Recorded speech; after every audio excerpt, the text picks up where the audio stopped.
Hello, Jess Too Good here, and as the new year approaches, it's time to count down the LEGO sets I want the most, releasing around January 2020. Unfortunately, some sets that would have probably made the list have yet to be revealed, like some of the LEGO Ideas sets that might come out, or the modular building set for next year. Still, there's so many interesting sets this time around, so we'll be doing things a little differently.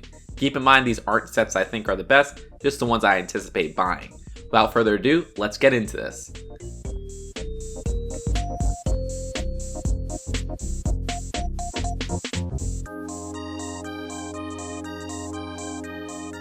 The LEGO Star Wars Rise of Skywalker Resistance X-Wing starts off the list. The orange and white color scheme almost worked, but there's this blue mixed in which totally distracts and ruins it. And then the price jumped up to $90. Well, what would make me get this set is the minifigures.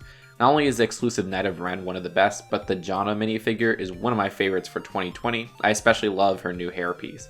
Unfortunately, this is the only set she currently comes in. The LEGO City Tuning Workshop is another set that will probably cost more than it should, though I don't know the price at the moment. As it stands, I really like the build of the workshop, the used car setup, the brown bike, the exclusive bulldog, but the other vehicles that take up a lot of the set do nothing for me, so I'm not sure. The LEGO Creator Monster Burger Truck is what I would think of when I think of the phrase LEGO set. It's incredibly fun and creative, but at $50, I don't know if I can justify purchasing this one. I don't have much of a place for it, but we'll see. To all the LEGO Trolls haters out there, well, basically all of the LEGO Troll sets are going to be on this list. I love weird LEGO license themes, I love weird minifigures. Trolls has that going on despite a lot of uninteresting builds. The worst of the bunch is this 4+ set, which has some interesting prints and stuff, but since the Poppy figure here is the same as from the other sets, I won't have a problem skipping this one. Even though I really like $20 weird license sets, there's another one in this theme that does it much better. The LEGO Star Wars Obi-Wan's hut is a good idea in concept. I love getting new, fresh Star Wars builds and LEGO sets since so many things are recycled. But the price sucks at $30, it's way undersized, and my main motivation to get it is the new piece for Princess Leia's hologram.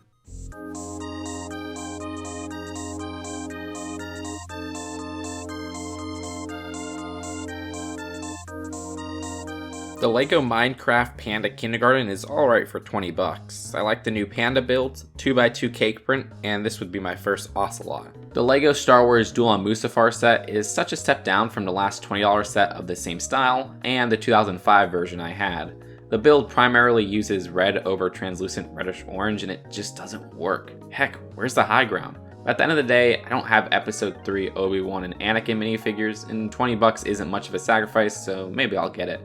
The LEGO Spider-Man Mech is the worst of the three $10 Marvel mechs since there's no new minifigure. Like, they couldn't put in a suit from the Spider-Man PS4 game. Heck, Spider-Man doesn't even have dual molded legs here. And if you're a Marvel fanboy or something, I mean, I kind of am too. I love getting all the different variants and new characters in the LEGO Marvel world. But warning, I'm about to lovingly rip into the new LEGO Marvel sets. The LEGO Spider-Man 4+ Menace of Mysterio set has no interesting or original build, but the comic Mysterio has sold a lot of people, including myself, on this set. The LEGO Spider-Man vs. Doc Ock set is incredibly boring and harkens back to that spider crawler. Like, I'm not sure why so much of this new Marvel wave overlaps with older sets. They couldn't even give us new printing on Doc Ock. The reason to buy this set is our first LEGO Spider-Girl minifigure, and at least it will only cost $20. It's funny, the LEGO Spider-Man Vulture's Truck Robbery set might have my favorite build of the new Spider-Man sets, and it's a 4+ set. I kind of like the blocky jewelry truck design here. The only exclusive figure of the set is Vulture, and only for a lime green version of the wing neck attachment piece. The LEGO Spider-Man Jet vs. Venom mech has a pointless Spider-Man build and drastically inferior Venom mech compared to last year's, but I guess it's to go along with the other $10 mech sets. The best part is our first LEGO Spider Noir figure, but that's going to cost us all $30. Thanos mech, this set is just a meme. The exclusive Thanos minifigure is fine, I guess, and these are only $10, so it's not much of a loss. The LEGO Avengers Speeder Bike Chase set sucks. I'm so tired of the $20 licensed bike, but I'll bite for the cool looking comicish Black Panther minifigure. Also, the new Thor and AIM figures are pretty cool. I've fallen off the Microfighter boat when it comes to the chibi vehicles, but the LEGO Star Wars Kylo Ren Shuttle Microfighter has sold me for one reason. It's an extremely cheap way to get the new Kylo Ren, a figure I haven't gotten my hands on. Props to LEGO for including such a detailed key character in a $10 set. The Iron Man mech is the only of the 3 Marvel mech sets that makes sense, and it is blocky as hell. The exclusive Iron Man minifigure based on the new Avengers video game is an awesome figure though. The LEGO hidden side subway station could have been a lot cooler. If you showed me the build and asked me what it is, I wouldn't even be able to name it as a station. With Jack on a skateboard, it makes more for a skate park design. Heck, there's only one ghost included, and it's one of the least interesting of the theme. Maybe if the set was $20 I'd have a higher opinion, but as it stands at $30, I'm getting this as a hidden side completionist. The LEGO Trolls Volcano Rock City concert set doesn't have a bad build, but it's not a build that interests me. I'll get the set for the cute exclusive variant of Poppy, kind of funny exclusive variant of Branch, and exclusive character of Barb. The LEGO Hidden Side El Fuego stunt plane set is a bit too reminiscent of some other sets LEGO has released, and I'm not super into air vehicles. I mean, it's not necessarily a bad build, just not really for me. The color scheme is nice, but more importantly, El Fuego is an exclusive minifigure. The face print is different from the polybag if you didn't notice. Look at that chipper expression. I can't say no to him, though I have no idea if he actually died in between waves. The ghost of the set has a nice bright bluish green coloring to it as well. Most of the new sets have a really fantastic updated Jack and Parker, both of which have amazing new hair hat combo pieces. I do wish there was a bit more for its $30 price, but I guess the pricing went into the pieces detailing the plane. The Avengers Truck Takedown isn't really a great set for $40, but it's more than I expected to like. The blocky truck kind of works for me, though I wish the interior had more to it. The Hawkeye minifigure is the standout here. It's our first time getting a more comic book inspired suit, if you could really call it that. You see, these new Avengers sets are based off the Square Enix Avengers game from my understanding, meaning the outfits correlate to their in-game designs. While the LEGO Hidden Side Beach Buggy set is one of my least favorite builds of the theme, like for a theme that has builds with good grounded sizing, this thing is way oversized and has a horrible color scheme. However, it does have one of my favorite ghosts of the theme. Seeing 2 heads on a minifigure is intriguing, and that one awesome figure makes me want it more than, say, the stunt plane. You'll have to understand, I'm going to buy every Hidden Side set, not only because I want to support the theme, but because I want to support the idea of LEGO making original themes. And even if it has a horrible build, at the end of the day, this is only going to be $20. LEGO Trolls Poppy Hot Air Balloon set looks weird, and not a good type of weird. Unfortunately, Biggie and Mr. Dinkles only come in this set, and they are a good type of weird and some of the minifigures I want the most in this new January wave. And thankfully, the set is only $30.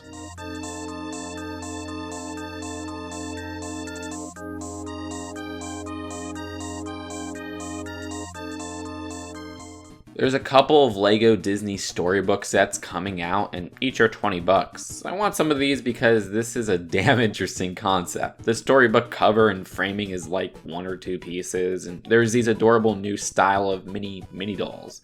The Little Mermaid one has some more vibrant pieces and probably the most adorable of the mini dolls. A super happy Ariel with a wheeled tail. Aww. The LEGO Disney Beauty and the Beast Storybook set is the one with the best pieces. Lots of interesting prints here, and finally a cheap way to get the Beast mask piece. And printed 2x2 jumpers? That's mind-blowing to me. That's like having a plate with printing around the stud. The LEGO City Sweet Streeper captures a rarer trope in the theme, and one I don't currently have built. I have ideas for a city set up in 2020, and the sweepers are essential to any display. I think the design of this might be the best sweeper yet. The colors are more modern, the build looks a lot more functional, very cute for a $10 price. The LEGO Minecraft Taiga Adventure is the return of the $10 Minecraft sets, a perfect thing for somebody like me who isn't too invested in the theme or game. The little fox and wolf are super cute, and I like the small playset build. I dig the LEGO Star Wars Junior sets more than a lot of other people, and this is the only one we're getting this time around, the Snowspeeder. I think it's really adorable. Sure, I wish they updated the helmet to be dual molded, but at $20 I don't have much of a problem buying this. The 2020 LEGO City Mailplane may not be as great as the 2008 version, but I think it's cute for the little $10 set. I appreciate its unique snow theming, but I do wish they went with a color scheme different from yellow to make it stand on its own. Still, I want LEGO City mail sets, so I have no problem buying this one once it hits the shelf. The LEGO Trolls Pop Village Celebration is one of the LEGO Trolls builds I kind of like. I wish it cost $40 as opposed to $50, and the translucent colors for the pod pieces here work better than the smaller Poppy set. The amount of bluish green is the thing I appreciate the most with the build. The main thing I want here is Tiny Diamond. Like, what, huh? Why do I really want him? And the glitter fart troll is just a meme of a minifigure and also exclusive to the set. Not bad. The LEGO Microfighters I do really like are the ones of the micro creatures. We got a great one last year, and this year our first LEGO Bantha is released in one. I do hope we get a full-size Bantha eventually, but this is an adorable build for now. LEGO's really pushing the army building for Tusken Raiders, which I don't mind, but I am kind of let down all of that is stuck into a $20 set with one of the less important OT vehicles, the Skyhopper. I guess it makes sense in context, but it means I'm only interested in the half of the build that is the Bantha.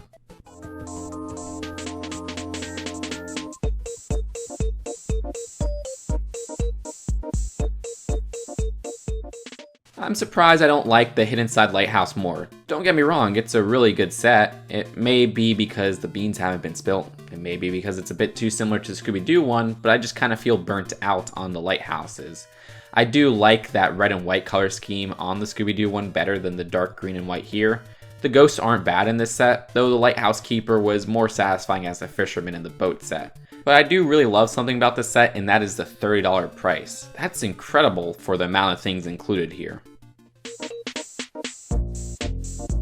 The jump in LEGO Speed Champions vehicles to go from 6 wide to 8 wide is a great decision. The cars look a lot more realistic. I love the windshield canopies used now, and how the cars actually have space for a passenger seat.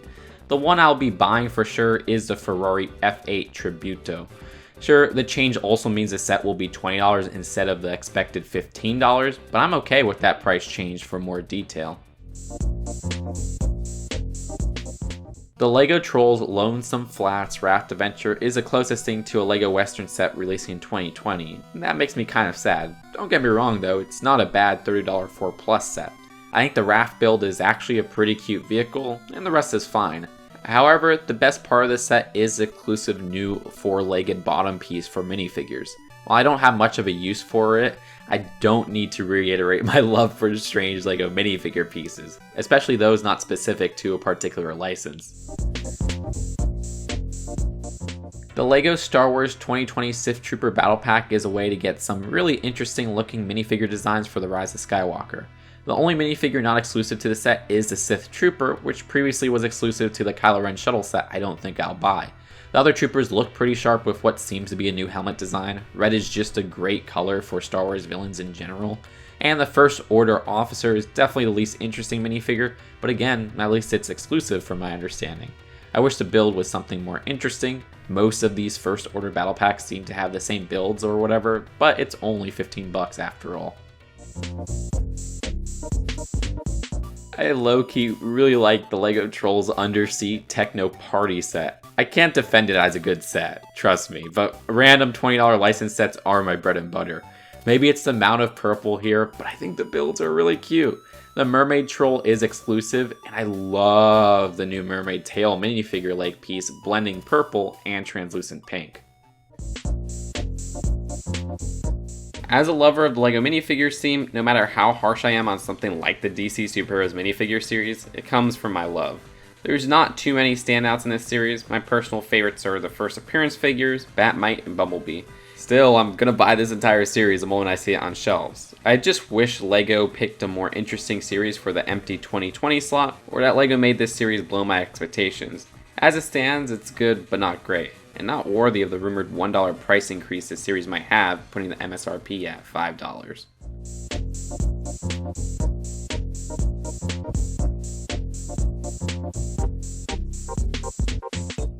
I wish the LEGO City service station lived up to its name more. I missed out on the 2016 service station set, which had a satisfying build but a horrible price at $90. This one is priced at $50, and the build for the service station itself is almost an afterthought. A facade of a store that only takes up a corner of an 8x16. I mean, the design of it has a really nice exterior, I just wish it was expanded upon. With that being said, I still really want this set. It usually annoys me when a playset has builds for vehicles taking up most of the set, but the Surfer Van kicks ass. Sure, it's not the most original idea, but the aqua color scheme and compactness is A+, and it's even looking like the interior has standing room. As for the SUV, I like it a little less, but I think it's still great. It doesn't feel oversized like the previous ones, and I think in general, LEGO is getting better with the sizing of vehicles with 2020 sets. The LEGO Chinese New Year Lion Dance set has a level of detail more akin to a direct-to-consumer set, which in the United States is exactly what it is. While I don't love the $80 price, the Lion builds of the set not only have style but substance with a surprising amount of posability. I love how well it goes with the temple set, despite standing well on its own. And of course, the rat head piece is a nice surprise. I didn't expect them to make new molds for a Chinese New Year set. And hey, the Karen hair in green may not be the most useful thing, but I'll take a strange new recolor for an existing hair piece any day. I really like it when LEGO City brings a new concept for the theme, and the safari truck seems to be a modern version of a classic town vehicle I always wanted to get a hold of. The zebra design on the truck aids its recognizability without being too obnoxious, and for those who just like interesting pieces, the set gives us an easy way to get two rare designs, the mountain lion and the tree outfit, both of which were only available in more expensive sets before. While I don't love the new 2020 Hidden Side wave as much as the last, the Portal set is one of the best of the wave. I'm a minifigure guy, and each minifigure is exclusive to this $20 set, which it's fantastic that they're including 4 minifigures in a $20 set in the first place. Like, LEGO didn't half-ass it with the 2 evil ghosts, and gave each a different face print, which yellowish orange looks fantastic on the ghost legs, and I'm glad LEGO isn't sticking to spring green for all the ghost minifigures in Hidden Side. The red lumberjack ghost continues that as well, and I wonder if this is secretly the CMF lumberjack. Rest in peace if it is. And then there's an exclusive ghost-like Jack in this set, the best part being a blue hat version of his hood piece. The build here isn't anything amazing, but I think the blue used here works surprisingly well with the black, and it's nice to get the branch piece in that color. The LEGO Star Wars Mandalorian Battle Pack is gaining a lot of attention for good reasons. It's shockingly only one of 2 sets based on the show, bringing a lot of fans back into the world of Star Wars. It's also a set with 4 exciting, unique minifigures. More people need to understand that just because something is cool and serious in tone doesn't mean the colors need to be muted. I like how the builds are all callbacks to the original Mandalorian Battle Pack. I'll put that as homage over laziness, especially since many other battle packs seem to have a singular, uninteresting build, and this has 2. I understand that people who army build may be annoyed with this pack, since this isn't one of those you can buy multiples of to expand your army, but I think this is a set most LEGO Star Wars fans won't be able to pass up, at least with 1 copy. And in my opinion, it's the most interesting LEGO Star Wars set releasing in winter 2020.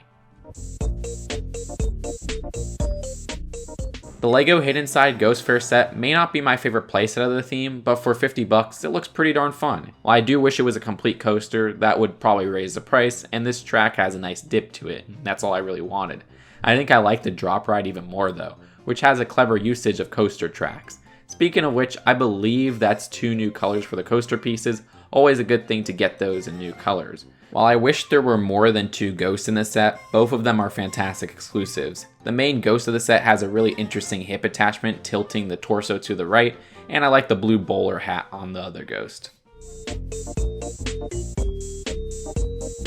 The first of the 3 LEGO Ninjago 2020 arcade pods to make my list is the Lloyd pod. For so many years, LEGO has been releasing gimmick sets with Ninjagos, spinners, flyers, yada yada. All are just easy ways to get interesting minifigures, but we're left with builds that get old after a minute. However, in 2020, LEGO has perfected the gimmick with the arcade pod. I love arcade machines, and each of these use a couple new pieces to bring a satisfying concept to life. Sure, they're a bit oversized. I think my minifigures will have to use a stool to sit and play the cabinet, but the sizing comes as each also serve as a weapon storage. I usually complain with the sticker usage, but I prefer stickers here over prints, as each of these are calling to be customized to fit existing arcade games. Oh, and for the minifigures, another thing the gimmick sets do wrong comes with the value. $10 would usually buy you 1 minifigure. Well, these are $10 with 2 minifigures, and I'm pretty sure both are going to be exclusive. Like, the ninja outfit itself isn't, but it might use an exclusive face. Even if that isn't exclusive, more importantly, the avatar figures outside the ninja garb skip the wrapping and use unique hair recolors. The Lloyd here has the least interesting new hair piece, but it's still pretty metal with a golden mohawk.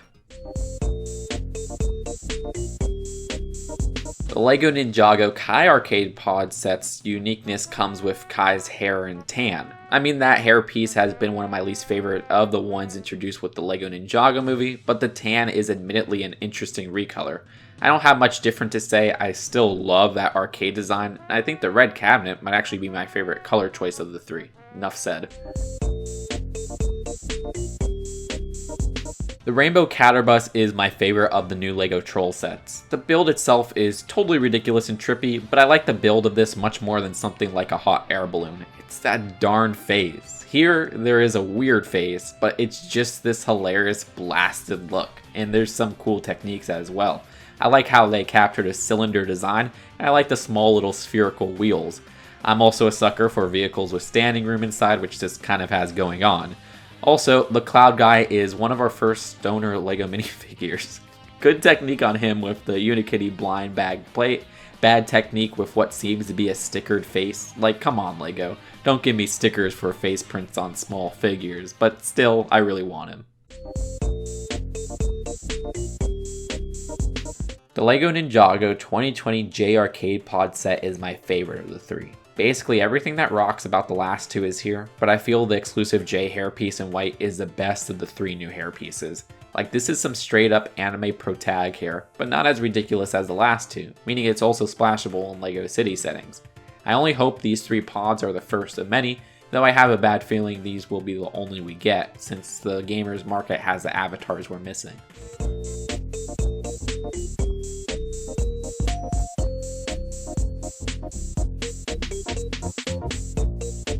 The LEGO City Ice Cream Truck is the winner of the $20 2020 Great Vehicle LEGO City sets. We almost never get LEGO ice cream trucks, and I haven't gotten one in LEGO City before. It's different enough from the awesome LEGO Movie one to have the two coexist, with this set being more compact and a bit more modern in its color scheme and design. I especially love the popsicle build at the top, again making it stand alone compared to the LEGO Movie one. A nice little reference is how the sticker tagline on the truck says "only the best is enough," all Kirk's golden quote, and the LEGO Group's business motto. The LEGO Ninjago Gamers Market set is essentially a LEGO City People's Pack for Ninjago. I really love how LEGO has been putting a bunch of interesting minifigures in cheap sets, and this is cheap. Only $30, that's $10 less than a People's Pack. I don't plan on getting any of the bigger sets for this new Ninjago wave, and this satisfies all minifigure wants from various sets I'll skip out on and more. I especially love the exclusive pink Ninja Zane avatar. It's nice to get those pieces in pink finally. For some other awesome pieces, I really like the Kill Bill reference with Harumi, the classic Spaceman helmet in blue uncracked, the Lloyd who uses a new color for Jack's hair hat combo from Hidden Side. Glad I don't have to buy some of the crappier sets of the wave to get him, among other crazy pieces found in this pack.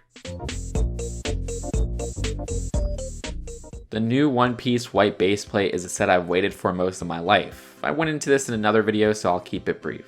Growing up, my brother and I had our own adventure game built with LEGO, and baseplates were the infrastructure of the game, quite literally, as these would hold our towns and cities together.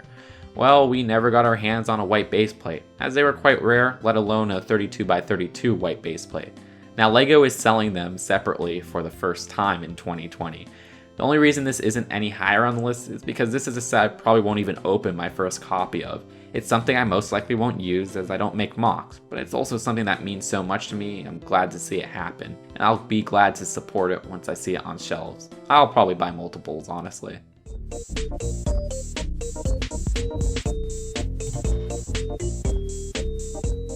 No surprise, my most wanted set of January 2020 is the LEGO Chinese New Year Temple Festival set. By far, one of the most gorgeous LEGO sets I've ever seen. The culture and colors covered with this taste of China feels so fresh for LEGO. Every build in this set is phenomenal. The temple is an amazing centerpiece with its orange arched roof and vibrant ground floor entryway. Each market stall brings something unique to the minifigure world, from collectibles to culture to cuisine and toys. Hell, I don't even feel comfortable calling the trees side builds because they're pretty enough to stand on their own. And as somebody who collects unusual and exclusive pieces and minifigures, there's too many to count within this set. We have a bit of LEGO continuity, but my favorite minifigure is a girl with a new color for Parker's hair hat combo. That's a really good new piece. A set so good, I quite literally love it. $130 is a steal. I'd pay $200 for this set. And my gosh, that was a lot. But I hope you guys enjoyed my list. Thanks to my lovely patrons for that extra heap of motivation to keep doing long form videos like these. Click the card if you're interested in going that extra mile and having your name shown on the screen. And a special thanks to Nino for helping with many pictures in this video. We also have Just Too Good shirts available now, which should be linked in the description. Subscribe to keep up to date with list videos, and I'll see you guys later. Peace out.